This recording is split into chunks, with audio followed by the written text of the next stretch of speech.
আসসালামু আলাইকুম ওয়া রাহমাতুল্লাহ। ইন্নাল হামদালিল্লাহ ওয়াসসালাতু ওয়াসসালামু আলা রাসূলিল্লাহ ওয়া আলা আলিহি ওয়া আসহাবিহি আজমাইন, আম্মা বা'দ। ফাআউযু বিল্লাহি মিনাশ শাইতানির রাজীম। বিসমিল্লাহির রহমানির রহিম। ইন্নাদ-দীনা ইনদাল্লাহিল ইসলাম। কাছে ও দূরে, দেশে ও প্রবাসে, যে যেখান থেকে আমাদের আজকের আলোচনা শুনছেন, আলোচনার শুরুতেই সকলকে জানাই আন্তরিক মোবারকবাদ। প্রিয় দর্শক ও শ্রোতা, আলোচনার বিষয়বস্তু হচ্ছে সামনে ভয়ঙ্কর বিপদ। চারদিক দিয়ে বেজে উঠছে গাজওয়াতুল হিন্দের দামামা। আপনারা সকলেই বর্তমানে অবগত, চারদিক থেকেই বিপদের সংকেত। বর্ডার ভেঙে উগ্রবাদী হিন্দু মালাউনেরা বাংলাদেশে ঢুকতে চাচ্ছে। আগরতলা উপ হাইকমিশনারের কার্যালয় ভাঙচুর, হামলা। দেশের ভিতরের শত্রু, বাহিরের শত্রু, বিশ্ব পরিস্থিতি টালমাটাল। তৃতীয় বিশ্বযুদ্ধের দামামা বেজে উঠছে সারা পৃথিবীতেই। মানুষ মানুষকে মারার জন্য হাজার হাজার মিলিয়ন বিলিয়ন টাকা খরচ করছে। ভয়ঙ্কর থেকে ভয়ঙ্কর মরণাস্ত্র তৈরি করছে, সেটি আবার প্রস্তুত করছে আক্রমণ করার জন্য। মানুষ যেন হায়না হয়ে গেছে। মনুষ্যত্ব আজকে হুমকির কবলে। সামনে কি হতে যাচ্ছে আর কি করছি আমরা? পৃথিবীর দিকে দিয়ে আসছে আল্লাহ তাআলার আযাব, আর এখনো আমরা ঘুমন্ত। গতকালকে দেখলাম, গাড়ি দিয়ে আসার পথে সফররত অবস্থায় দেখলাম গাড়ির ভিতরে প্রত্যেকেই আছে ব্যস্ত ভারতীয় সিরিয়াল নিয়ে। কেউ নাটক নিয়ে, কেউ সিনেমা নিয়ে, কেউ বা টিকটকে ভিডিও দেখছে। দেশের বর্তমান পরিস্থিতিতে দেশ নিয়ে ভাববার মতন সময় যেন তাদের কাছে নেই। কাউকে দেখলাম রামবোট খেলছে, কাউকে দেখি ছক্কা খেলে। দুনিয়া নিয়ে মানুষ পেরেশান, দুনিয়া নিয়ে মানুষ ব্যস্ত। এই সার্বভৌমত্ব, আমার দেশ, মায়ের দেশ বাংলাদেশকে নিয়ে ভাববার যেন কেউ নাই। যুবকরা আজকে মাদকের পিছনে ছুটছে। যুব সমাজ, যুবক যুবতীরা আজকে একে অপরকে নিয়ে ব্যস্ত। তারা যেন আছে রঙ্গমঞ্চে। শয়তান তো চাকচিক্য করে দিয়েছে পৃথিবীটাকে। খুব আনন্দে ফুর্তিতেই সময় কাটতেছে। কেউ তো আবার দুনিয়ার পিছনে ছুটছে গাড়ি নিয়ে, কেউ তো আছে বাড়ি নিয়ে, কেউ বা নারী নিয়ে, কেউ সন্তান নিয়ে। সবাই সুখে আছে, দিব্যি সুখে আছে। কিন্তু আমাদের মাথার উপরে যে আযাব, সেটা বুঝারই জন্য সময় নেই। সেটা যেন কে বলবে?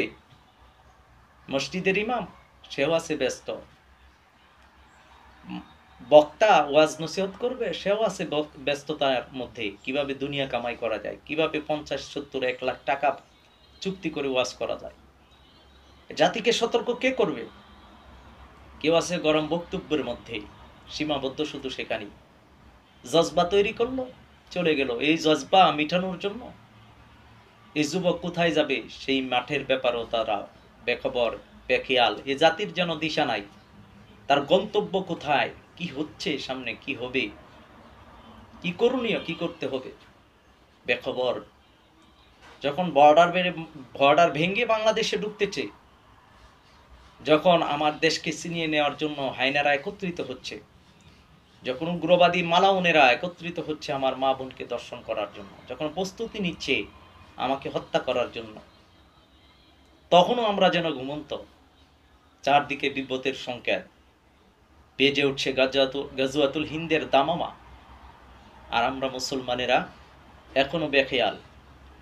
এত কিছুর মধ্যেও শুভ সংবাদ, সুসংবাদ, আল্লাহ রাসূল সাল্লাল্লাহু আলাইহি সাল্লামের সেই হাদিস, বাদা আল ইসলাম গরিবান সায়াউদু কামা বাদা গরিবান ফাতুবা লিল গুরাবা আল্লাযীনা ইউসলিহুনা ইযা ফাসাদান নাস।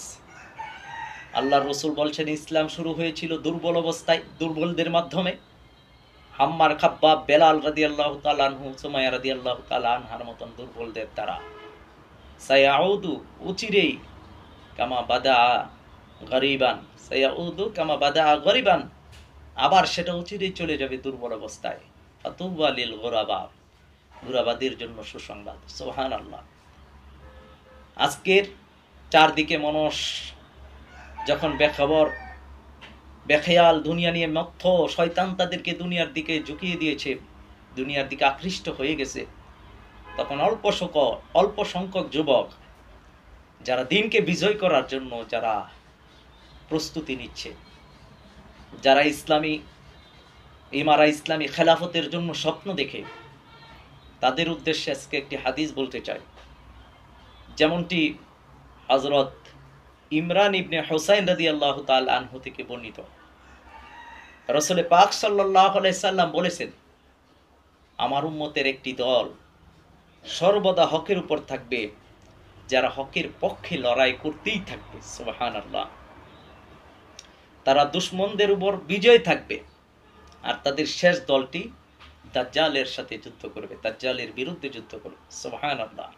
আল্লাহ রাসূল বলছেন একটা দল সর্বদাই হকের উপর থাকবে, তারা সর্বদাই বিজয় লাভ করবে। বিজয় মানে শুধু যুদ্ধের বিজয় না, হে যুবক, বিজয়ের সংজ্ঞা জানো?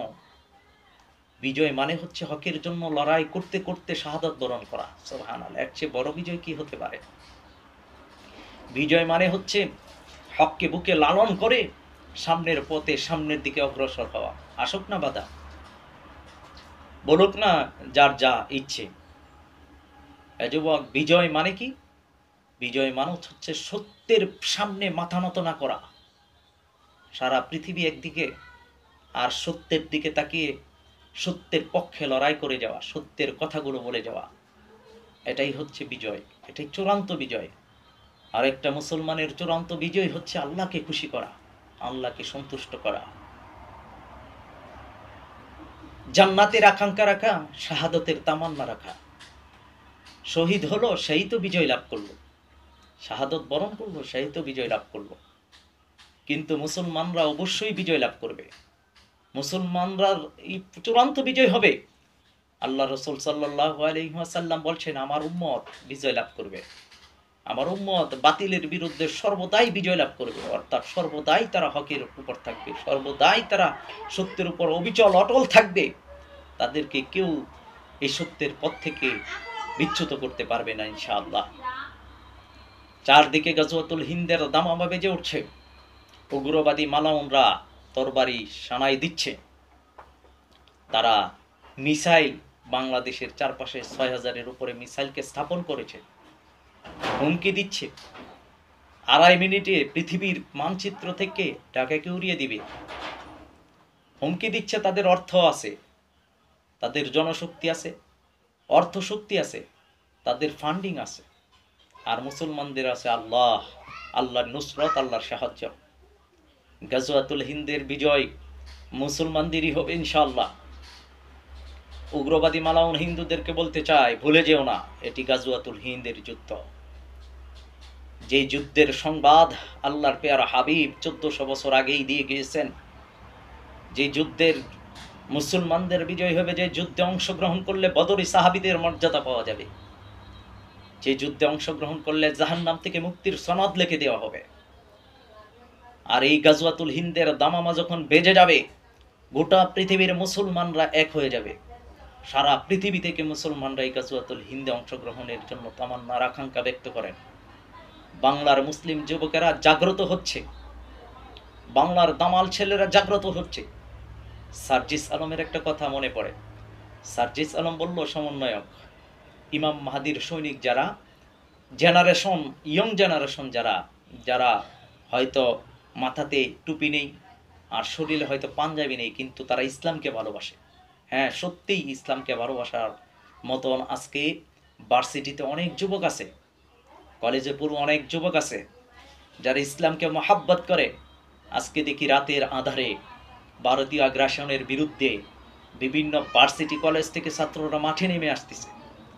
তারা ভারতীয় আগ্রাসনের বিরুদ্ধে প্রতিবাদ করছে। তাদেরকে বলবো, হে যুবক, প্রতিবাদের ভাষা কোনটা হবে? মুহাম্মদ সাল্লাল্লাহু আলাইহি সাল্লামের সিরাত থেকে জানতে হবে। তোমাকে সিরাত পড়তে হবে, তোমাকে তোমার নবীর জীবন আদর্শ জানতে হবে। তোমার পেয়ারা হাবিব তোমাকে কি আদর্শ দিয়েছেন, কি দিক দর্শন দিয়ে গেছেন, কি দিক নির্দেশনা দিয়েছেন, সেটা তোমাকে জানতে হবে। এজন্য সিরাত পড়তে হবে, নবীজির আখলাক দেখতে হবে। নবী করিম সাল্লাল্লাহু আলাইহি সাল্লাম কোন পদ্ধতিতে আল্লাহ রসুল প্রস্তুতি নিয়েছিলেন। যখন আল্লাহ রসুল সাল্লাল্লাহু আলাইহি সাল্লামের কাছে আসলো যে মুশরিকরা মদিনা আক্রমণ করবে, আল্লাহ রসুল সাল্লাল্লাহু আলাইহি ওয়াসাল্লাম পরামর্শ সভা ডাকলেন। খন্দকের যুদ্ধের প্রাক্কালে সালমান ফারসি রাদিয়াল্লাহু তাআলা আনহু বললেন যে, ইয়া রাসূলুল্লাহ সাল্লাল্লাহু আলাইহি সাল্লাম, শত্রু আক্রমণ করার জন্য আসতেছে, আমাদের পারস্যে একটা খন্দক তৈরি করতাম শত্রু পক্ষকে ধোঁকা দেওয়ার জন্য। তারা এই যুদ্ধের কৌশল সম্পর্কে একেবারে অজ্ঞ, অনবহিত। সুতরাং সালমান ফারসি রাদিয়াল্লাহু তাআলা আনহু পরামর্শ দিলেন। আল্লাহর রাসূল সাল্লাল্লাহু আলাইহি ওয়াসাল্লাম সাহাবীদের নিয়ে নিজেও খন্দক তৈরি করলেন। আল্লাহ রসুল সাল্লাল্লাহু আলাইহি সাল্লাম সামরিক পদক্ষেপ কি নিলেন, তার সিরাত আমাদেরকে কি শিক্ষা দেয়? আল্লাহ রসুল সাল্লাল্লাহু আলাইহি সাল্লামের কাছে যখন শত্রুর অস্ত্র নিয়ে আসলো, ঢাল তরবারি, তীর, বর্ষা, বল্লম, আল্লাহ রসুল ঠিক একই মাপের অস্ত্র নিয়ে শত্রু পক্ষকে আক্রমণ করার জন্য, শত্রু পক্ষ থেকে বাঁচার জন্য, আত্মরক্ষা করার জন্য আল্লাহ রসুল রওনা দিলেন। এ যুবক, এ মিটিং মিছিল দিয়ে হবে না। এদেশের আপামর জনগণের এই বিষয়টা জাগ্রত হতে হবে, বুঝতে হবে যে এই পদ্ধতি নবীজির দেওয়া পদ্ধতি না। এটি আমাদেরকে গাধার জাতি বানায়, ভেড়ার জাতি বানানোর জন্য পশ্চিমাদের দেওয়া একটা সংস্কৃতি। আমাদেরকে রসুল সাল্লাল্লাহু আলাইহি সাল্লামের সিরাত পড়তে হবে, কোরআনের আয়াতগুলো পড়তে হবে। আল্লাহ আমাদেরকে কিভাবে প্রস্তুতি নিতে বলেছেন, আল্লাহ রসুল আমাদেরকে কোন পদ্ধতিতে বিজয়ের জন্য কাজ করার জন্য বলেছেন, সেই পদ্ধতি নবীজির জীবনী থেকে নিতে হবে। আর সেই পদ্ধতিতে যারা কাজ করে তাদের সাথে একত্রতা ঘোষণা করতে হবে। যেমন বলবো, বাহির শত্রুর যেমন প্রস্তুতি নিচ্ছে, ভিতরের শত্রু, আভ্যন্তরিক শত্রু, তারা প্রস্তুতি নিচ্ছে। এজন্য আমাদেরকেও কি করতে হবে, ওইভাবেই সতর্ক হতে হবে। আমাদেরকেও ঠিক একই পথে চলতে হবে, শত্রু যে পথে চলছেন। এজন্য বলবো, চারদিকে ভয়ঙ্কর বিপদের সংকেত, আমাদেরকে ঐক্যবদ্ধ হতে হবে। ইমাম মাহমুদ হাবিবুল্লাহর কাফেলায় প্রস্তুতি নিতে হবে আত্মরক্ষার। যেটি পিনাকি ভট্টাচার্যের একটি বক্তব্য দেখলাম, তিনি বলেছেন যে এই দেশের প্রত্যেকটা যুবককে 6 মাসের সামরিক ট্রেনিং দেওয়ানোর জন্য আমরা একত্রতা পোষণ করছি। এদেশের সার্বভৌমত্ব, স্বাধীনতা রক্ষার জন্য, সর্বোপরি আল্লাহর কালেমাকে বুলন্দ করার জন্য, গজওয়াতুল হিন্দের যুদ্ধের জন্য প্রত্যেকটা যুবককে সামরিক ট্রেনিং নেওয়ার দরকার। এজন্য আসুন একত্রিত হই, আসুন মুসলমান ঐক্যবদ্ধ হই। এই আগ্রাসনকে রুখতে হলে একতার কোনো বিকল্প নেই। দলাদলি বিভেদ ভুলে গিয়ে মুসলমানরা ঐক্যের প্ল্যাটফর্মে আসেন, কোনো মানব রচিত পদ্ধতিতে নয়। আবারও বলছি, দ্ব্যর্থহীন কণ্ঠে বলছি, মানব রচিত কোনো পদ্ধতিতে নয়। মিটিং মিছিল দিয়ে কখনোই বিজয় আসবে না। এই জন্য আল্লাহ রসুল সাল্লাল্লাহু আলাইহি সাল্লামের সিরাত থেকে আমাদের শিক্ষা নিয়ে আমাদেরকে ঐক্যবদ্ধ হতে হবে, এক কাজ করতে হবে। এজন্য পরিশেষে আল্লাহর রসুলের সেই হাদিসটা আবারও বলে আজকের আলোচনা শেষ করব। ফাতুবা লিল গুরাবা, সুসংবাদ হচ্ছে গোরাবাদের জন্য, দুর্বল, অল্প, মুষ্টিমেয় কতক লোক, যাদের মাধ্যমে আল্লাযীনা ইয়াসলিহুনা ইযা ফাসাদান নাস, মানুষ যখন ফাসাদে জড়িয়ে যাবে তখন তারা সংশোধন করতে থাকবে, ইসলাহ করতে থাকবে ইনশাআল্লাহ। আসুন আল্লাহ রসুলের এই হাদিস নিয়ে, শুভ সংবাদকে সামনে নিয়ে আমরা সামনে অগ্রসর হতে থাকি।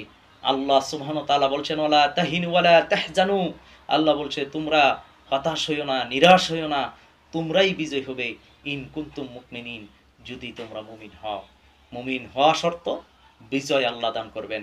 কাতাবাল্লাহু লা আগলিবান্না আনা ওয়া রাসূলি, আল্লাহ লিখে রেখেছেন আল্লাহ এবং আল্লাহ রাসূলেরই বিজয় হবে ইনশাআল্লাহ, মুমিনদেরই বিজয় হবে ইনশাআল্লাহ। এজন্য কোরআনের এই আয়াত, রাসূল সাল্লাল্লাহু আলাইহি সাল্লামের এই হাদিসকে সামনে নিয়ে আমরা আশা নিয়ে, বুক ভরা আশা নিয়ে আমরা যদি প্রস্তুত হতে পারি, বিজয় মুসলমানদেরকে আল্লাহ দান করবেন ইনশাআল্লাহ। সকল বিপদের পরে, আধারের পরে আলো আসবে ইনশাআল্লাহ। আসুন ঐক্যবদ্ধ হই, আসুন ইমাম আহমদ হাবিবুল্লাহর কাফেলায় ঐক্যবদ্ধ হই। আল্লাহ আমাদেরকে সাহায্য দান করুন, আল্লাহ আমাদেরকে নিরাপদ ভূমি দান করুন, নিরাপদ আশ্রয়স্থল দান করুন। আমিন ইয়া রাব্বাল আলামিন। আসসালামু আলাইকুম ওয়া রাহমাতুল্লাহ।